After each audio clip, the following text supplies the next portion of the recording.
اب سفر آگے جاری ہو گیا،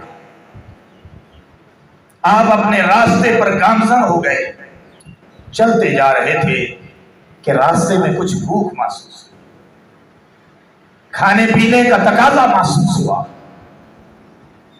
تو آپ نے حضرت ابوبکر صدیق سے فرمایا، ابو بکر جی یا رسول اللہ، فرمایا یہ ہمارے راستے میں ایک خیمہ سا آ رہا ہے، ذرا یہاں سے معلوم کر لو کہ کوئی کھانے پینے کی چیز ہے، کوئی کھانے پینے کا سامان ہے، ہمیں مل جائے اور کچھ کھا پی لیں تاکہ باقی کا سفر آسان ہو جائے۔ لمبا سفر تھا، 400 کلومیٹر سے زیادہ، 480 یا 60 کلومیٹر ہے مکہ سے مدینہ کا سفر، اور یہ سفر پیدل بھی ہوا ہے اور اونٹنیوں پر بھی ہوا ہے، اور آگے یہ جو سفر ہو رہا ہے یہ اونٹنیوں پر ہو رہا ہے۔ اور یہ خیمہ جو ہے جس کا حضور علیہ الصلوۃ والسلام اشارہ فرما رہے ہیں، ارشاد فرما رہے ہیں کہ ابو بکر اس خیمے سے معلوم کرو کہ کچھ کھانے پینے کا اگر سامان مل جائے تو اچھا ہے، زیادہ راہ ہو جائے گا۔ جناب ابو بکر صدیق خیمے کے پاس جاتے ہیں، آواز دیتے ہیں تو اندر ام معبد موجود ہے۔ اس خیمے کو ام معبد کا خیمہ کہتے ہیں، اور میں یہ کہتا ہوں کہ جب اس بات کا تذکرہ کیا گیا کہ یہ خیمہ کھانے پینے کے لیے یا مسافروں کے لیے کچھ سامان مہیا کرنے کے لیے، زیادہ راہ مہیا کرنے کے لیے کچھ چیزیں اس میں مل جاتی ہیں، تو میں یہ کہوں گا کہ یہ موٹر وے پر جس پر حضور علیہ السلام اور جناب ابو بکر صدیق سفر فرما تھے اور گامزن تھے، یہ اس راستے پر دراصل چھوٹا سا شاپنگ مال تھا یا چھوٹی سی شاپنگ کی دکان تھی کہ جس میں جب مسافر گزرتے تھے تو یہاں سے کوئی چیز لے لیتے تھے۔ ام معبد باہر آئی، جناب ابو بکر نے فرمایا کہ کوئی کھانے پینے کا سامان ہے، تو ام معبد کہنے لگی کہ قحط کا زمانہ ہے، کوئی چیز بھی نہیں ہے، بکریاں ہمارے پاس ہیں لیکن میرا خامن ابو معبد بکریاں چرانے کے لیے گیا ہوا ہے۔ حضور علیہ الصلوۃ والسلام نے دیکھا، نگاہ نبوت نے دیکھا کہ ایک بکری خیمے کے اندر کھڑی ہے۔ آپ نے فرمایا کہ اس مائی سے پوچھو کہ اگر اجازت ہو تو اس بکری کا دودھ ہم حاصل کر لیں۔ مائی کہنے لگی کہ آپ ضرور حاصل کر لیتے لیکن یہ بکری دودھ نہیں دیتی۔ فرمایا کیوں؟ فرمایا اس لیے کہ یہ کمزور ہے، یہ لاگر ہے، بیمار ہے، اگر بیمار نہ ہوتی تو یہ بھی بکریوں کے ریوڑ کے ساتھ چلی جاتی، اور میرا خامد جب واپس آتا ہے تو اس کے لیے بھی چارہ ساتھ لے کے آتا ہے، لاگر ہے، بیمار ہے، اور اس کے تھنوں میں دودھ نہیں، اس کے تھن خشک ہو چکے ہیں۔ پیغمبر علیہ السلام نے فرمایا اماں اجازت دینا تیرا کام ہے، اور اس کے خشک تھنوں سے دودھ کا چشمہ جاری کر دینا میرا اللہ کا کام ہے، آپ اجازت تو دیں۔ بھائی نے کہا ٹھیک ہے، میری طرف سے اجازت ہے، اگر آپ دودھ حاصل کر سکتے ہیں، کچھ چند قطرے نکل آئے تو مجھے کوئی اعتراض نہیں۔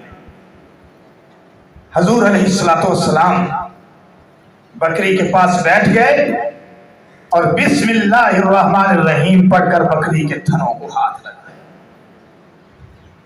اور جو ہی آپ نے بکری کے تھنوں کو ہاتھ لگایا، اوپر سے آواز آئی بکری آج نسبت بدل چکی ہے، پہلے بکری پہ ام معبد کے یا ابو معبد کے ہاتھ ہوتے تھے، اے بکری آج تیرے تھنوں پہ کائنات کے سردار، آمنہ کے در یتیم، امام الانبیاء محمد الرسول اللہ کے ہاتھ ہیں، دیکھ میرے پیغمبر کے ہاتھ خالی نہیں جانے چاہیے۔ حضور علیہ الصلوۃ والسلام نے جو ہی دودھ دوہنا شروع کیا تو دودھ کے تو چشمے جاری ہو گئے اور پیالہ بھر گیا۔ حضور علیہ الصلوۃ والسلام نے ابو بکر کو بلایا، ابو بکر فرمایا یہ لو یہ پیالہ اپنے آدمیوں کو پلاؤ۔ جناب ابو بکر نے عامر بن فہیرہ کو بلایا اور اسے دودھ کا پیالہ پیش کیا، اس نے پی لیا۔ پھر واپس لایا گیا، پھر حضور علیہ الصلوۃ والسلام نے تھنوں کو ہاتھ لگایا، دودھ دوہا اور پیالہ بھر گیا۔ آپ نے فرمایا ابو بکر اب خود پی۔ ابو بکر نے بھی سیر ہو کر پی لیا، پھر پیالہ خالی منگایا، پھر اس کے اندر دودھ دوہا، پھر پیالہ بھر گیا۔ حضور علیہ الصلوۃ والسلام نے فرمایا آپ نے خود پیا، نوش فرمایا، سیر ہو کر پی لیا، اور اب پیالہ جو ہے پھر بھرا اور ام معبد کو پیش کیا کہ یہ لو خود بھی پی لو اور مہمانوں کے لیے بھی رکھ لینا، تیرا خامد بھی آئے گا اپنے خامد کے لیے رکھ لینا۔ اور یہ بھی آتا ہے کہ ایک پیالہ بھر کر ام معبد کو پیش کر دیا اور اس کے بعد فرمایا کوئی اور برتن ہے تو لاؤ۔ چنانچہ ام معبد نے ایک بڑا برتن پیش کیا، حضور علیہ الصلوۃ والسلام نے بکری کے تھنوں کو ہاتھ لگایا اور وہ برتن بھی بھر گیا، فرمایا یہ لو اپنی ضرورت کے لیے رکھ۔ اب دودھ پی لیا، ام معبد کو بھی پلا دیا، لیکن یہاں ایک سوچنے کی بات ہے کہ پیغمبر علیہ السلام دودھ خود دو رہے ہیں، جسے آپ کہتے ہیں پنجابی میں دودھ چو رہے ہیں، خود دودھ چو رہے ہیں، اور پہلے غلاموں کو پلایا جا رہا ہے، پہلے خادموں کو پلایا جا رہا ہے، پہلے دوسروں کو پلایا جا رہا ہے، پھر خود نوش فرمایا جا رہا ہے۔ اور آج کل کی اگر دیکھیں ہمارے بڑے لوگ، ہمارے پیر صاحب، ہمارے جناب اپنے مریدوں کو پیر صاحب بچا ہوا کھانا پیش کر کے فرماتے ہیں کہ یہ ہماری طرف سے تبرک ہے، یہ اب کی سنت ہے۔ ایک بات اور ذہن میں آ رہی ہے، وہ بھی عرض کر دوں اس موقع پر، اگر کہیں پہ مجلس قائم ہے، کچھ لوگ بیٹھے ہوئے، کوئی کھانے پینے کا سامان ہے یا کوئی دعوت کا پروگرام ہے اور اس دعوت میں کچھ بچے بھی بیٹھے ہوئے، تو پاک پیغمبر کی سنت یہ ہے کہ سب سے پہلے جب کھانا شروع کرو تو پہلے بچوں کو دو، پھر بعد میں خود کھاؤ۔ اور آپ کی یہ بھی سنت کہ جب آپ گھر میں تشریف لاتے تھے تو اگر آپ کے ہاتھ میں کوئی سودا سلف ہوتا تھا، کوئی کھانے پینے کی چیز ہوتی تھی، یا باہر سے کوئی کھانے پینے کی چیز لے کے آتے تھے، یا آپ کے ہاتھ میں ہوتی تھی، آپ کی بیٹیوں میں سے کوئی موجود ہوتی تھی، یا بی بی فاطمہ رضی اللہ تعالی عنہا موجود ہوتی تھی، تو رسول پاک صلی اللہ علیہ وسلم وہ چیز، وہ کھانے پینے کی چیز جو آپ کے ہاتھ میں ہوتی تھی، سب سے پہلے اپنی بیٹی کو پکڑاتے تھے۔ مجلس میں اگر بچہ موجود ہے تو مجلس میں اسے سب سے پہلے کھانا دینا چاہیے اور کھانے پینے کی چیز دینی چاہیے۔ گھر میں اگر بیٹی ہے تو سب سے پہلے اپنی بیٹی کو چیز پکڑاؤ۔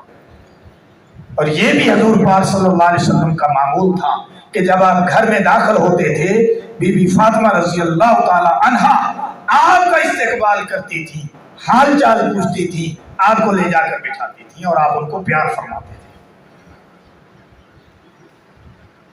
کیا ہم ایسا کرتے ہیں؟ ان باتوں کا خیال رکھتے ہیں؟ ہم تو کئی باتوں کا خیال نہیں رکھتے۔ ایک آدمی مجھے کہنے لگا قاری صاحب بڑی پرابلم ہے، بڑے مسائل ہیں، بڑی مصیبت ہے، میں جب بھی گھر میں جاتا ہوں تو میری بیوی لڑائی جھگڑا شروع کر دیتی ہے، گالی گلوچ کرتی ہے، لڑائی جھگڑا کرتی ہے، مجھے ذلیل کرتی ہے، مجھے رسوا کرتی ہے، میری عزت نہیں کرتی، میرے مرتبے کا خیال نہیں رکھتی۔ میں نے کہا یہ ٹھیک ہے، لیکن تو گھر میں داخل ہوتے وقت کیا سنت کا خیال رکھتا ہے؟ اس نے پوچھا کہ وہ کیا، وہ کس طرح؟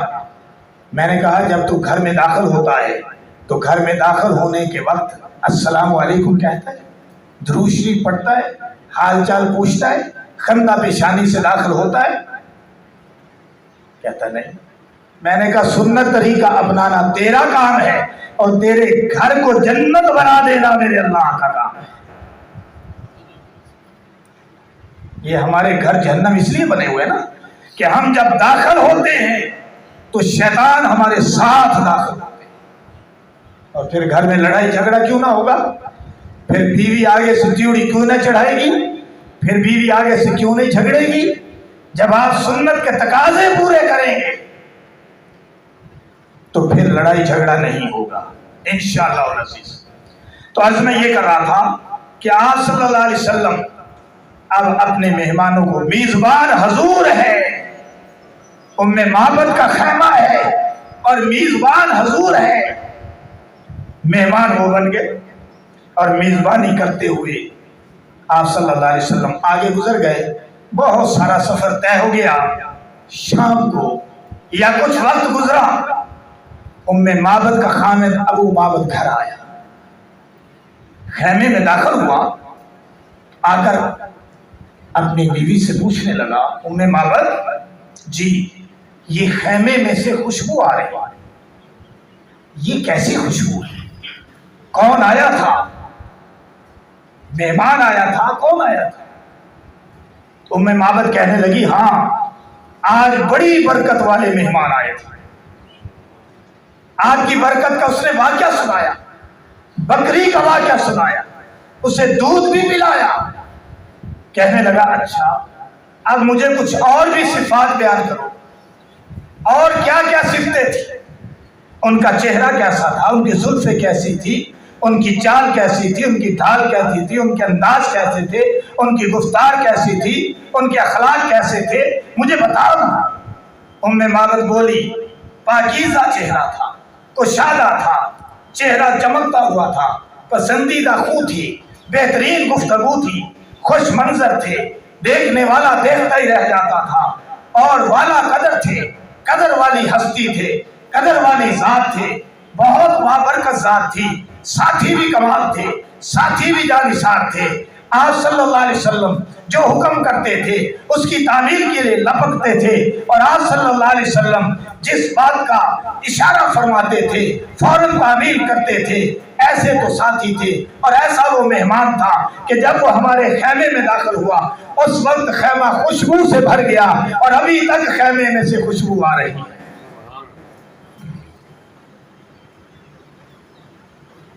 ام معبد کا خامن کہنے لگا ارے یہ تو وہی بابرکت ہستی تھی، یہ تو وہی بابرکت ذات تھی جو قریش میں سے تھے، اور یقیناً یہ اللہ کے نبی تھے، چلو ہم ان کے پیچھے چلتے ہیں۔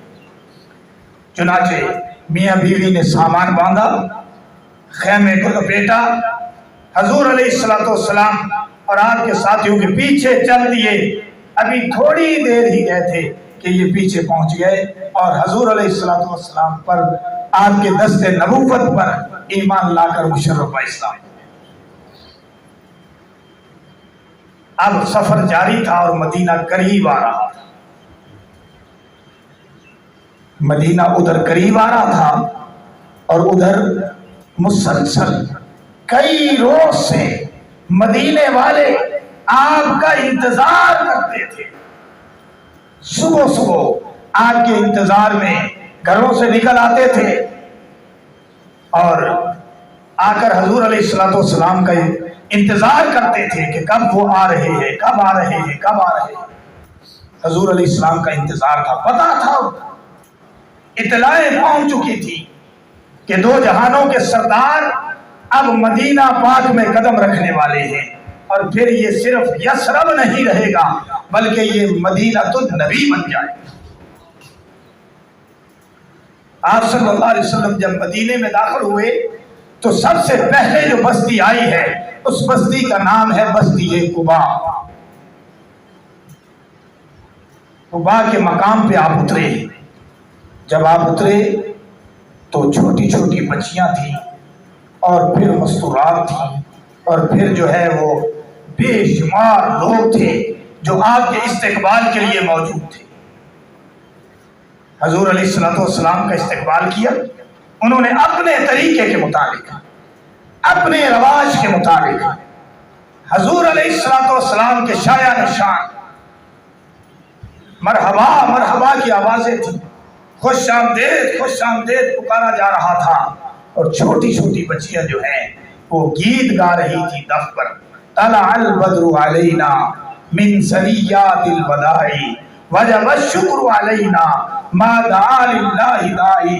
کہ آج ہم پر شکر واجب ہے کہ دو جہانوں کا سردار ہمارے اندر تشریف لے آئے، امام الانبیاء تشریف لائے، اور وداع اور ثنیات کی چوٹ سے گویا کہ بدر چاند طلوع ہو چکا ہے مدینے پر. اور یہ وہ ہستی ہے کہ جس نے اپنی آواز کو خدا کی طرف بلانے کے لیے وقف کر دیا ہے. یہ الفاظ تھے جن الفاظ کے ساتھ، جن اشعار کے ساتھ مدینے کی چھوٹی چھوٹی بچیوں نے آگے بڑھ کر حضور علیہ الصلوۃ والسلام کا استقبال کیا. اب آپ تھکے ہوئے تھے تو تشریف فرما ہو گئے اور ساتھ ابو بکر صدیق تشریف فرما ہو گئے. اب ادھر حضور بیٹھے ہیں، ادھر ساتھ ابو بکر صدیق بیٹھے ہیں اور مدینے والے لوگ آ رہے ہیں اور مصافحہ کر رہے ہیں. اب سب لوگ تو حضور کو نہیں جانتے تھے. چند آدمیوں نے، چند لوگوں نے حضور علیہ الصلوۃ والسلام کو دیکھا ہوا تھا. اب لوگ جب آ رہے ہیں اور آ کر مصافحہ کر رہے ہیں تو ان کو کنفیوژن پیدا ہو رہی ہے کہ ابو بکر صدیق سے مصافحہ کرنا ہے، ان میں سے پہلے کس کے ساتھ مصافحہ کرنا ہے، حضور کہاں ہے اور ان کے غلام ابو بکر کہاں ہے. جناب ابو بکر نے اس بات کو محسوس فرما لیا کہ لوگوں کو کنفیوژن ہو رہی ہے کہ کس طرح جو ہے وہ اب مصافحہ کس سے کریں، آقا کون غلام کون. اس بات میں کنفیوژن ہو رہی ہے کہ آقا کون ہے اور ان میں سے غلام کون ہے. چنانچہ ابو بکر صدیق نے بڑے ہی پیارے انداز کے ساتھ اور اپنے کمال ایکشن کے ساتھ اور اپنے کمال عمل کے ساتھ اس بات کو لوگوں پر ظاہر کر دیا اور لوگوں میں جو کنفیوژن تھی اس کو دور کر دیا. حضرت ابوبکر صدیق اپنی چادر لے کر کھڑے ہو گئے اور دھوپ آ رہی تھی نا، حضور علیہ الصلوۃ والسلام پہ پڑ رہی تھی، تو جناب ابوبکر صدیق نے اپنی چادر سے حضور علیہ الصلوۃ والسلام پر سایہ کر دیا اور لوگوں کو اپنے عمل سے بتا دیا کہ آقا وہ ہے جو سائے میں بیٹھا ہے اور غلام وہ ہے جس نے اپنی چادر کے ساتھ آپ کے سر پہ سایہ کر رکھا ہے. پھر اس مقام پر جب آپ تشریف فرما ہوئے اور لوگوں کا جو ہے وہ جمع غفیر جو استقبال کو آ رہا تھا استقبال ہو گیا، اور اس مقام پر پھر آپ نے نماز پڑھی. اور سب سے پہلی مسجد مدینے میں جو قائم ہوئی، مدینے میں جو سب سے پہلی مسجد قائم ہوئی وہ اس مقام پر قائم ہوئی، قباء کے مقام پر. چنانچہ اس مسجد کا نام رکھا گیا مسجد قباء.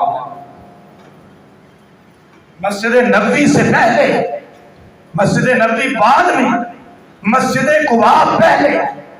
حاجی لوگ جاتے ہیں مسجد قباء میں بھی جا کر نماز پڑھتے ہیں، تو مسجد قباء کی پہلے تعمیر پاک پیغمبر صلی اللہ علیہ وسلم نے فرمائی. اب تعمیر فرما کے چند دن یہاں قیام فرما کے اب آپ مدینے کے لیے روانہ ہوئے. جب آپ مدینے کے لیے روانہ ہوئے تو ہر شخص کی یہ تمنا تھی، ہر شخص کی یہ تمنا تھی کہ پیغمبر اسلام امام الانبیاء ان کے گھر میں قیام کرے. ہر شخص یہ چاہتا تھا. لیکن اب یہاں پہ فیصلہ بڑا مشکل تھا، پیغمبر اسلام کے لیے بھی، آپ کے ساتھیوں کے لیے بھی، آپ کے میزبانوں کے لیے بھی، کہ اب قیام کریں تو کس کے گھر میں کریں. اور پیغمبر اسلام نے اپنے ذہن میں یعنی یہ کہ اب فیصلہ کس طرح ہو کہ قیام کرنا ہے تو کہاں کرنا ہے.